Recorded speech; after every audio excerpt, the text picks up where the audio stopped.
Hello, good morning. நம்ம சேனலில் நம்ம already diabetic friendly idli dosa மாவு ஒரு 2-3 டைப் போட்டிருந்தோம். இன்றைக்கி அதே மாவை வச்சுட்டு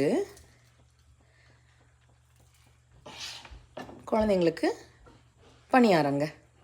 இதில் வந்துட்டு நான் அந்த மாவில் கொஞ்சம் தண்ணி விட்டு கொஞ்சம் லூசன் ஆக்கி அதில் கேரட், முள்ளங்கி, அப்புறம் ஆனியன்ஸ், எல்லா வெஜிடபிள், கொஞ்சம் இஞ்சி எல்லாம் துருவி போட்டு இந்த மாதிரி பணியாரம் மாதிரி பணியாரக்கல்லில் போட்டு எடுத்துருவேங்க.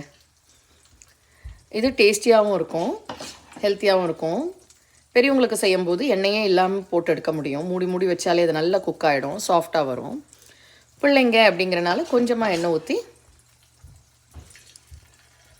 இப்படி கொடுத்தா அவங்க நல்லா சாப்பிடுவாங்க. இதில் வந்து அரிசியே இல்லைங்க, இதில் இருக்கிறது மொத்தம் பருப்பும் மில்லட்ஸும் தான். ரொம்பவே நல்லாயிருக்கும். இதில் இட்லி தோசை எல்லாமே ரொம்ப சாஃப்டாக வரும். இந்த பணியாரம் மாதிரி செஞ்சாலும் நல்லா சாஃப்டாக இருக்கும். இங்கே பாருங்கள், தெரியுதா உங்களுக்கு? இங்கே பாருங்கள், நல்லா சாஃப்ட்டுங்க, அப்படியே அமுங்கி போயிடும் உள்ள, நல்லாயிருக்கும். அது இப்போ தான் சுட்டு எடுத்தனால கொஞ்சம் எண்ணெய் தெரியுது, பட் நீங்கள் எண்ணெயே இல்லாமல் கூட சுட்டு எடுக்க முடியும். உங்களுக்கு இந்த வீடியோ பிடிச்சிருந்ததுன்னு லைக் பண்ணுங்கள், உங்கள் ஃப்ரெண்ட்ஸ் அண்ட் ஃபேமிலி கூட ஷேர் பண்ணுங்கள். நீங்களும் சப்ஸ்கிரைப் பண்ணிவிட்டு பாருங்கள்.